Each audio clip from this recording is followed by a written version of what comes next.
நீங்கள் பார்த்து கொண்டிருப்பது உங்கள் ஜாஷ்வா டிவி. சகல ஜனங்களுக்கும் நற்செய்தி.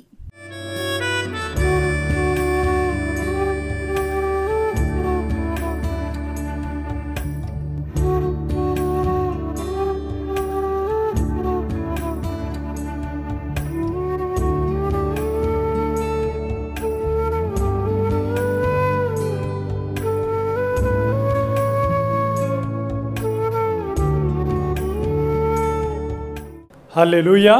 தேவனுக்கு மகிமை. தேவனாகிய கர்த்தரின் திருநாமம் மகிமைப்படுவதாக. நம்முடைய உலக இரட்சகர் இயேசு கிறிஸ்துவின் வல்லமையான நாமத்தினால் உங்களுக்கு என் அன்பான வாழ்த்துக்கள். ஆண்டவர் இயேசு கிறிஸ்து தாமே உங்களை மென்மேலும் ஆசீர்வதிப்பாராக. இந்த நாளிலும் நம்முடைய ஜோசுவா டிவி ஊழியங்கள் வழியாக உங்களுடைய குடும்பங்களில் இந்த வேத வசனங்களை விதைப்பதில் ரொம்ப சந்தோஷம் எனக்கு. ஆண்டவர் நம்மை கடந்த நாளெல்லாம் கண்ணின் மணியாய் காத்து வந்தார். இந்த நாளில், இந்த புதியதோர் நாளில் நாம் காணும்படி நம்மை ஆசீர்வதித்தார். இந்த நல்ல செய்தியை தேவன் தாமே ஆசீர்வதிப்பாராக. எல்லோரும் வேத வசனத்தை கவனித்து ஆண்டவருடைய வார்த்தைக்கு செவி கொடுத்து உங்கள் வாழ்க்கையின் விசுவாச பயணத்தில் நீங்கள் தொடர்ந்து சுறுசுறுப்போடு ஓடவும், ஆவிக்குரிய வாழ்க்கையில் தொடர்ந்து நீங்கள் வளர்ச்சியை அடையவும் தேவன் தாமே, தேவன் பரிசுத்த ஆவியானவரை கொண்டு நம்மை நிரப்பி ஆசீர்வதிப்பாராக. ஆமென். அல்லேலூயா. தேவனுக்கு மகிமை. இந்த நாளில் நல்ல செய்தியாக யாத்திராகமம் அதிகாரம் 9 வசனம் 1 முதல் 3 முடிய. யாத்திராகமம் அதிகாரம் 9. பின்பு கர்த்தர் மோசேயை நோக்கி, பார்வோனிடத்தில் போய் எனக்கு ஆராதனை செய்ய என் ஜனங்களை போகவிடு. நீ அவர்களை விடமாட்டேன் என்று இன்னும் நிறுத்தி வைத்தாயாகில் கர்த்தருடைய கரம் வெளியில் இருக்கிற உன் மிருக ஜீவன்களாகிய குதிரைகளின் மேலும், கழுதைகளின் மேலும், ஒட்டகங்களின் மேலும், ஆடு மாடுகளின் மேலும் இருக்கும். மகா கொடியதான கொள்ளை நோய் உண்டாகும். அன்பானவர்களே, இந்த இடத்துல நம்ம பார்க்குறோம், எகிப்தில் தேவனுடைய மக்கள் அடிமைத்தனமாக இருந்தப்போ ஆண்டவர் சொல்லி அழைத்த ஒரு விஷயம் என்னென்னா, என் ஜனங்களை பாருங்கள், இப்போ நீ பார்வோனிடத்தில் போய் எனக்கு ஆராதனை செய்ய என் ஜனங்களை போகவிடு. எனக்கு ஆராதனை செய்ய என் ஜனங்களை நீ போகவிடு. பார்வோன்கிட்ட இருந்து கர்த்தர் சொன்ன வார்த்தை இதான். பார்வோனை பார்த்து ஆண்டவர் சொன்ன வார்த்தை, என் ஜனங்கள் எனக்கு ஆராதனை செய்யணும். நீ அவங்கள இந்த அடிமைத்தனத்தை விட்டு நீ வெளியே அனுப்பு.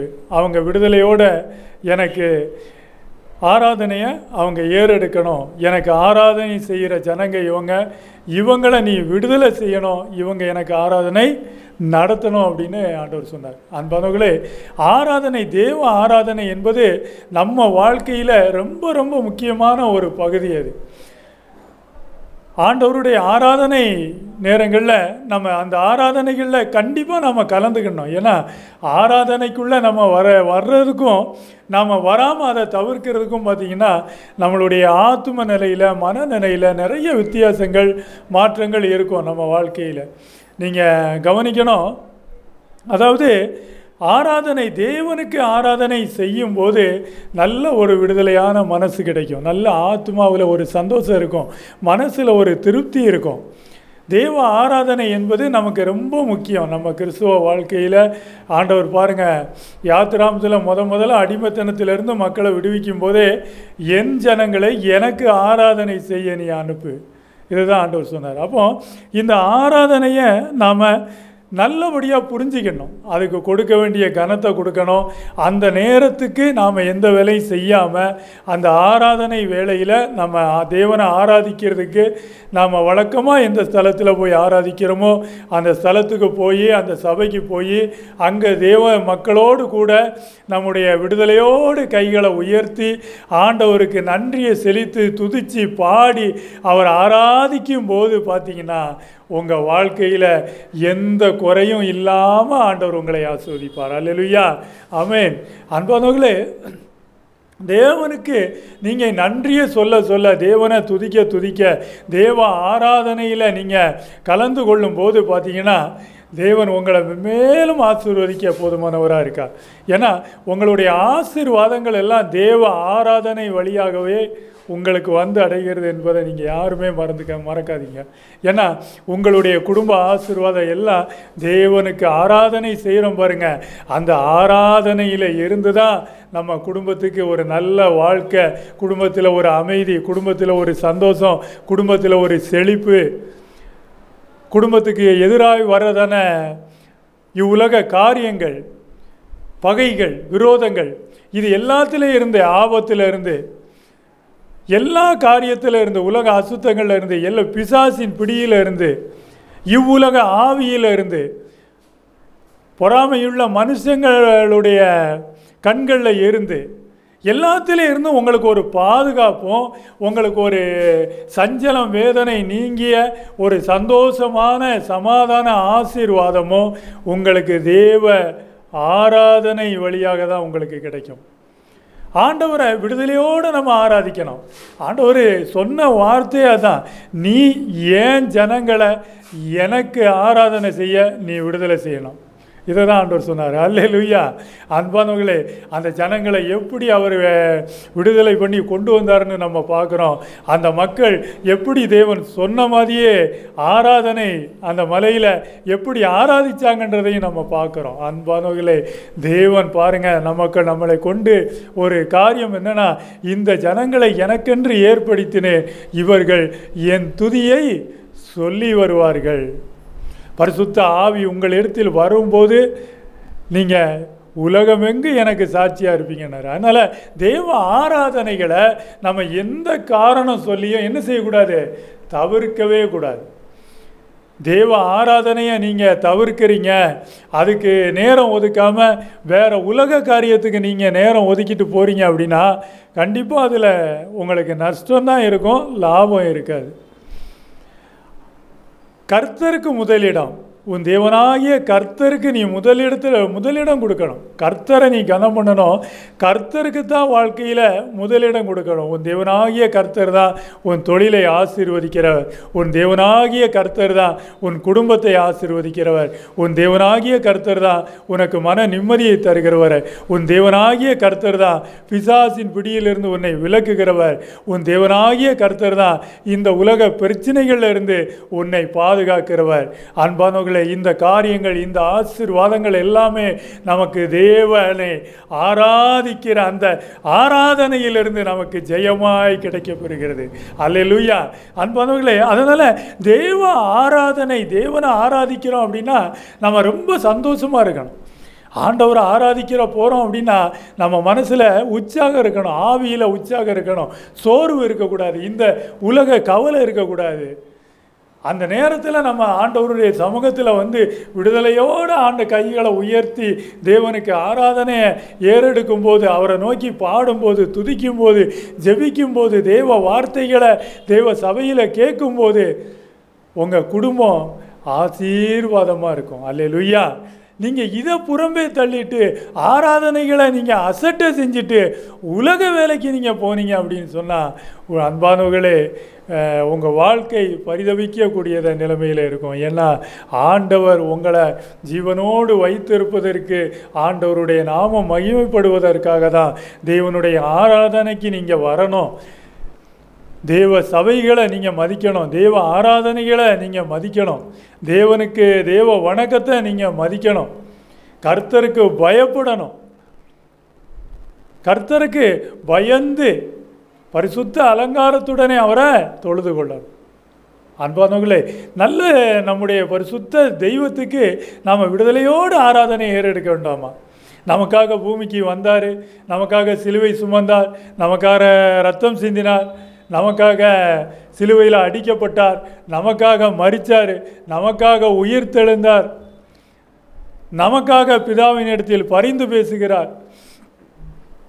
இவ்வளவு காரியங்களை சொல்லுகிற நாம ஆராதனைக்கு எந்த அளவுக்கு நம்ம மதிப்பு கொடுக்குறோம், சபை கூட்டங்களுக்கு எந்த அளவுக்கு நாம் மதிக்கிறோம், அந்த நேரத்தில் நாம் எப்படி சபைக்கு வர்றோம், ஆண்டவரை ஆராதிக்கணும், எனக்கு வாழ்க்கையில் இவ்வளோ செஞ்சிருக்கிறார் அப்படின்னு சொல்லக்கூடிய மக்கள் ஆராதனை 9 மணிக்கு ஆரம்பிக்குது அப்படின்னா இவங்க வர்றது 10 மணி 10:30 ஆராதனைக்கு வர்றது.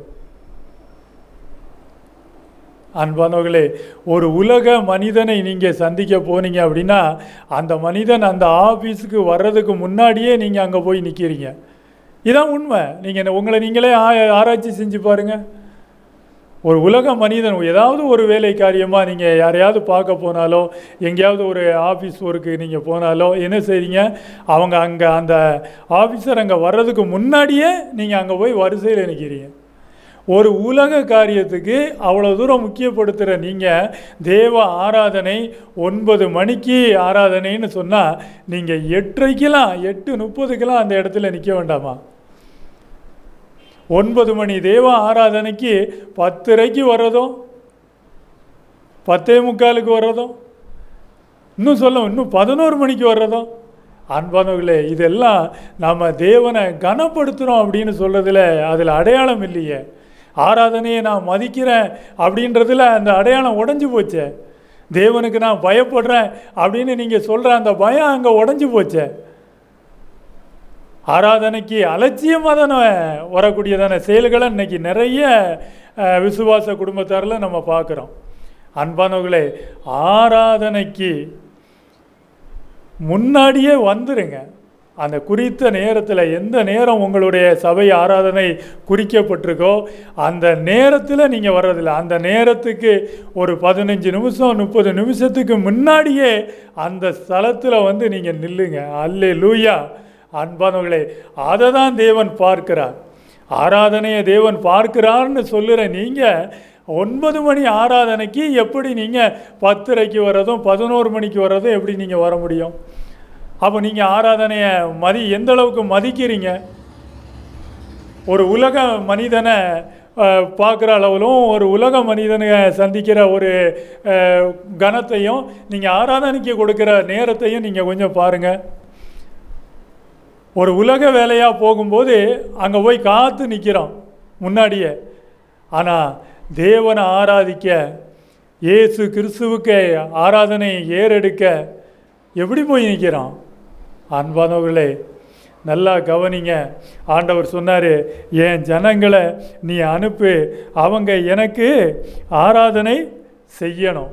அதை தான் ஆண்டவர் சொன்னார். அதனால் அன்பானவர்களே, தேவ ஆராதனை நம்ம வாழ்க்கையில் ரொம்ப முக்கியம்.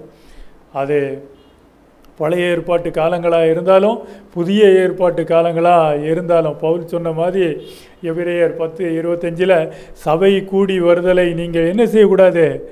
விட்டு விடக்கூடாது.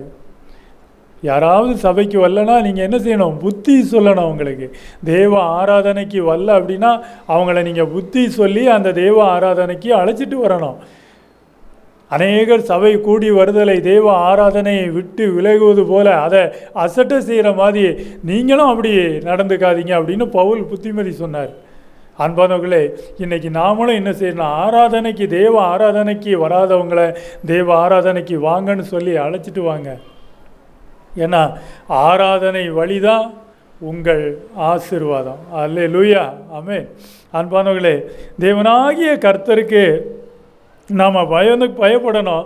பயந்து அவருக்கு ஆராதனை செய்யணும். நீங்கள் பார்த்தீங்கன்னா உபாகமம் 13வது அதாவது 13வது வசனம் 6வது அதிகாரத்தில் உபாகமம் அதிகாரம் 6 வசனம் 13 நீங்கள் பார்த்தீங்க அப்படின்னா, உன் தேவனாகிய கர்த்தருக்கு பயந்து அவருக்கே ஆராதனை செய்து, உன் தேவனாகிய கர்த்தருக்கு நீ பயப்படணும், அவருக்கே நீ ஆராதனையை செய்யணும்.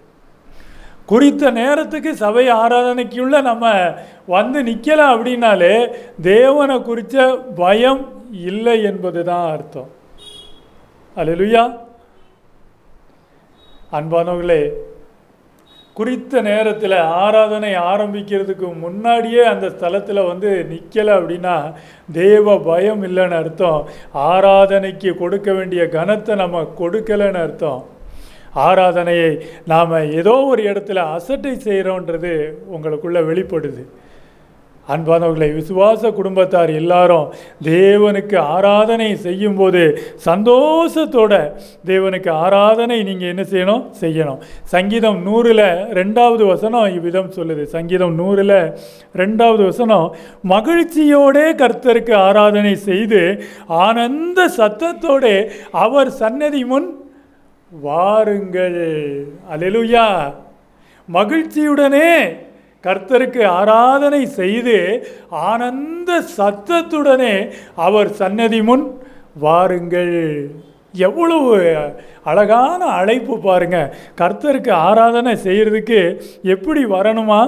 மகிழ்ச்சியோட கர்த்தருக்கு ஆராதனை செய்ய வரணும். மகிழ்ச்சியோட தேவனை நம்ம ஆராதிக்கணும். ஆனந்த சத்தத்தோட அவர் சன்னதி முன்னால் நாம் நிற்கணுமா? எப்படி அழைக்குது பாருங்க வேத வசனம். அன்பானவர்களே, மகிழ்ச்சியோட கர்த்தருக்கு ஆராதனை செய்து ஆனந்த சத்தத்தோட அவர் சந்நிதி முன்னால் நீங்கள் நிற்கும் போது உங்கள் குடும்பத்தை தேவன் எவ்வளவு ஆசீர்வதிக்கிறார்னு பாருங்கள். அன்பானவர்களே, நேரத்தை கரெக்டாக நீங்கள் மெயின்டைன் பண்ணுங்க. சபை ஆராதனை நேரத்தில் மட்டும் நீங்கள் அசட்டையாக இருக்காதீங்க. நீங்கள் சபை ஆராதனையில் அசட்டையாக இருந்தாலே தேவ ஆசீர்வாதங்கள், தேவ நன்மைகள் உங்களை அடைய மாட்டாது. அல்லேலூயா. அன்பானவர்களே, அதனால் நாம் விழிப்புள்ளவர்களாய், எச்சரிக்கை உள்ளவர்களாய் இருந்து மகிழ்ச்சியோட கர்த்தருக்கு ஆராதனை செய்யணும். ஆனந்த சத்தத்தோட கர்த்தரை என்ன செய்யணும்? துதிக்கணும். நல்லா துதிக்கணும் கர்த்தர் செஞ்ச நல்ல காரியங்களை நினச்சி, அதிசயம் அற்புதங்களை நினச்சி நாம் என்ன செய்யணும்? ஆனந்த சத்தத்தோட கைகளை தட்டி உற்சாகமாக கம்பீர முழக்கத்தோட நாம் தேவ சபையில், தேவ சமூகத்தில் நாம் ஆராதனை செய்யணும். அல்லேலூயா. அன்பானவர்களே, மகிழ்ச்சியோடு நாம் என்ன செய்யணும்? தேவனுக்கு முன்பாக நிற்கணும். உன் தேவனாகிய கர்த்தரை பணிந்து கொண்டு அவர் ஒருவருக்கே நீ ஆராதனை செய்வாயாக. ஆமென். அல்லேலூயா.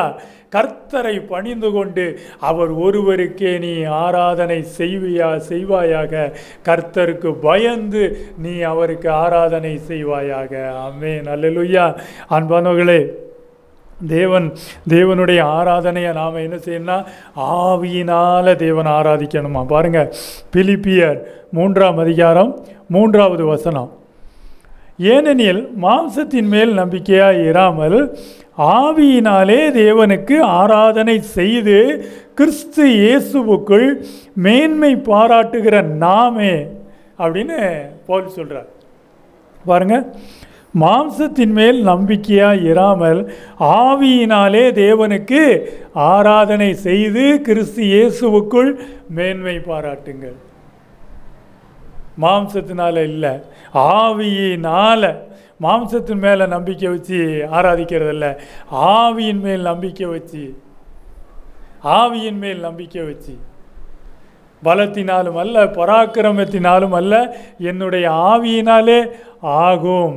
பரிசுத்த ஆவியானவர் மேலே நம்பிக்கை வச்சு ஆவியினாலே தேவனுக்கு ஆராதனை செய்து, தேவன் ஆவியாக இருக்கிறார், அவரை தொழுது கொள்ளுகிறவர்கள் ஆவியோடும் உண்மையோடும் அவரை தொழுது கொள்ள வேண்டும். தம்மை தொழுது கொள்ளுகிறவர்கள் இப்படிப்பட்டவர்களாய் இருக்க வேண்டுமென பிதாவானவர் விரும்புகிறார். அல்லேலூயா. அன்பானவர்களே, எவ்வளவு அழகான வேத வசனங்கள் நமக்கு கொடுக்கப்பட்டிருக்கு தெய்வ ஆராதனை பற்றியதும், தெய்வ ஆராதனையில் நம்ம எப்படி இருக்கணும் புத்துணர்ச்சியோடுன்ற காரியங்களையும் வேத வசனம் எவ்வளோ அழகாக சொல்லுது பாருங்கள். அன்பானவர்களே, நம்ம தானியேல் புத்தகத்தில் பார்த்தோம் அப்படின்னா, தானியேல் 3ஆம் அதிகாரம் 17வது வசனத்தில், நாங்கள் ஆராதிக்கிற எங்கள் தேவன் எங்களை தப்புவிக்க வல்லவராய் இருக்கிறார், அவர் எரிகிற அக்கினி சூளைக்கும் ராஜாவாகிய உம்முடைய கைக்கும் நீங்களாக்கி விடுவிப்பார். நாங்கள் ஆராதிக்கிற எங்கள் தேவன் எங்களை தப்புவிக்க வல்லவராக இருக்கிறார். அல்லேலூயா. ஆமென். தப்புவிக்க வல்லவராக இருக்கிற அந்த வல்லமையுள்ள தேவனை தான் நம்ம ஆராதனை செய்கிறோம். சாத்ராக், மேசாக், ஆபேத்நேகோ காரியங்களை நம்ம பார்க்குறோம். அன்பானவர்களே, நாங்கள் ஆராதிக்கிற எங்கள் தேவன் என்ன செய்வார்? எங்களை தப்புவிப்பார். ராஜாவே உம்முடைய கைக்கும் எரிகிற இந்த அக்கினி சூளையிலையும் இருந்து நாங்கள் ஆராதனை செய்கிற எங்கள் ஜீவனுள்ள தேவன், உயிருள்ள தேவன் எங்களை விடுவிக்க போதுமானவராக இருக்கிறார். நாங்கள் அவரை ஆராதிக்கிறோம். அந்த ஆராதனையின் தேவன் எங்களை நிச்சயமாக விடுவிப்பார். அல்லேலூயா. இந்த அக்கினி சோலையிலிருந்து எங்களை காப்பாற்றுவார். ராஜாவே உங்களுடைய கொடுமையான கரத்திலிருந்து எங்களை காப்பாற்றுவார். நாங்கள் ஆராதிக்கிற எங்கள் தேவன் எங்களை தப்புவிக்க வல்லவராக இருக்கிறார். அன்பானவர்களே, தேவனுக்கு ஆராதனை செய்யுங்க. கர்த்தரை நீங்கள் ஆராதிங்க, விடுதலையோடு ஆராதிங்க. குறித்த நேரத்தில் சபை ஆராதனை எத்தனை மணிக்கோ அத்தனை மணிக்கு கரெக்டாக போகாமல், சபை ஆராதனை 8:30 ஆரம்பமாகுது சபை ஆராதனை அப்படின்னா நீங்கள் 8 மணிக்கு அந்த இடத்துல இருக்கணும். அதுதான் நீங்கள் கர்த்தருக்கு பயப்படுகிற பயம், அதுதான் ஆராதனைக்கு நீங்கள் கொடுக்குற கனம், அதுதான் தேவ சமூகத்தை மதிக்கிற மதிப்பு. அன்பானவர்களே, ஆராதனை நேரத்தை நீங்கள் அசட்டை செஞ்சுட்டு அந்த நேரத்தை நீங்கள் என்ன செய்ய போகிறீங்க? அந்த அரை மணி நேரம் 1 மணி நேரம் லேட்டாக வந்து என்ன செய்கிறீங்க? அதால் என்ன லாபம் உங்களுக்கு? ஒரு லாபம் கிடையாது. ஆனால் அந்த ஆராதனை நேரத்தை நீங்கள் முழுவதுமே அந்த நாளில் தெய்வ சமூகத்தில் குறித்த நேரத்தில் தெய்வ ஊழியர் நடத்துகிற அந்த ஆராதனையில் அந்த முதல் நேரத்தில் இருந்தே, முதல் நொடியிருந்தே நீங்கள் ஆராதனையில் கலந்து கொண்டு ஆராதனை வேலைக்கு முன்னாடியே வந்து தேவனை கர்த்தருக்கு மன மகிழ்ச்சியோட கம்பீர சத்தத்தோட விடுதலையோட ஆராதனை செஞ்சு வாங்க. கர்த்தர் உங்களை எப்படி ஆசீர்வதிக்கிறார் பாருங்க. நாங்கள் ஆராதிக்கிற எங்கள் தேவன் எங்களை தப்புவிக்க வல்லவராக இருக்கிறார். அன்பானவர்களே, தேவனுக்கு நீங்கள் ஆராதனை செய்யும் போது தான் ஆபத்திலிருந்து நீங்கள் தப்புவிக்க முடியும். அதை தான் அவங்க சொன்னாங்க, நாங்கள் ஆராதனை செய்கிற தேவன் எங்களை தப்புவிப்பார். அவங்கக்கிட்ட ஆராதனை குறித்த தெளிவு இருந்துச்சு, ஆராதனை குறித்த பயம் இருந்துச்சு, ஆராதனை குறித்த கனம் இருந்தது, தேவ சமூகத்தை மதிக்கிற மதிப்பு இருந்தது. அன்பானவர்களே, அந்த காரியம், அந்த வார்த்தையை சொன்ன அந்த மனிதங்கக்கிட்ட இருந்த விஷயம் உங்ககிட்டையும் இருக்குமே. ஆனால் நீங்கள் ஆராதிக்கிற உங்கள் தேவன் உங்களை தப்புவிக்க வல்லவராக இருக்கிறார். நீங்கள் ஆராதிக்கிற உங்கள் தேவன் உங்களை ஆசீர்வதிக்க போதுமானவராக இருக்கிறார். அல்லேலூயா, ஆமென். ஆண்டவர் உங்களை ஆசீர்வதிப்பாராக. தேவனாகிய கர்த்தரை நாம மையப்படட்டும். இந்த நல்ல செய்தியை கேட்ட உங்களுடைய வாழ்க்கையில் இனி வருகிற நாட்களில் சபை ஆராதனை நேரத்துக்கு, குறித்த நேரத்துக்கு அரை மணி நேரத்துக்கு முன்னாடியே போயிடுங்க. 8:30 ஆராதனை ஆரம்பிக்குது அப்படின்னா 8 மணிக்கெல்லாம் நீங்கள் அங்கே நிற்கணும். அதுதான் நீங்கள் அந்த ஆராதனைக்கு கொடுக்குற கனம், தேவனை கனப்படுத்துறது. ஆராதனையை அசட்டை செய்யாமல் குறித்த நேரத்தில் வந்து தேவ ஆராதனையை ஏறடுங்க. ஆராதனையின் தேவன் உங்களை ஆசீர்வதிப்பார். அல்லேலூயா, ஆமென். ஜெபிப்போமா. வானத்துக்கும் பூமிக்கும் சகல அறியாமுடைய சர்வ வல்லமையுள்ள தேவனே, எங்களை நேசிக்கிற எங்கள் அன்பான தகப்பனை நன்றி செலுத்துகிறோம் அப்பா. எங்கள் தேவனாகிய கர்த்தாவே, தேவரீர் அப்பா, உம்மை ஆராதிக்கும் ஆராதனை கர்த்தருக்கு நீ மன மகிழ்ச்சியோடு ஆராதனை செய்யணும்.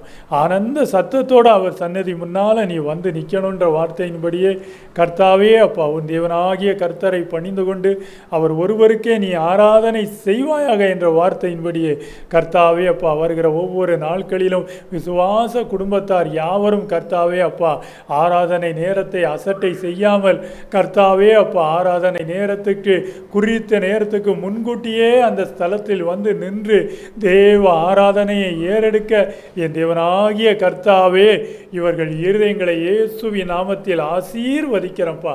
வருகிற நாட்களில் நாங்கள் ஆராதிக்கிற எங்கள் தேவன் எங்களை தப்புவிக்க வல்லவராய் இருக்கிறார் என்ற வார்த்தையின்படியே இவர்கள் கர்த்தாவே அப்பா, அந்த வார்த்தையின்படியே இவர்கள் விசுவாச வாழ்க்கையை வாழ்ந்து தேவனே உங்கள் ஆசீர்வாதங்களை பெற்று வாழ இயேசு நாமத்தினால் இவர்களை ஆசீர்வதிக்கிறேன். கிறிஸ்து இயேசுவின் நாமத்தினால் ஜெபிக்கிறேன் என் நல்ல பிதாவே. ஆமென், ஆமென். அல்லேலூயா.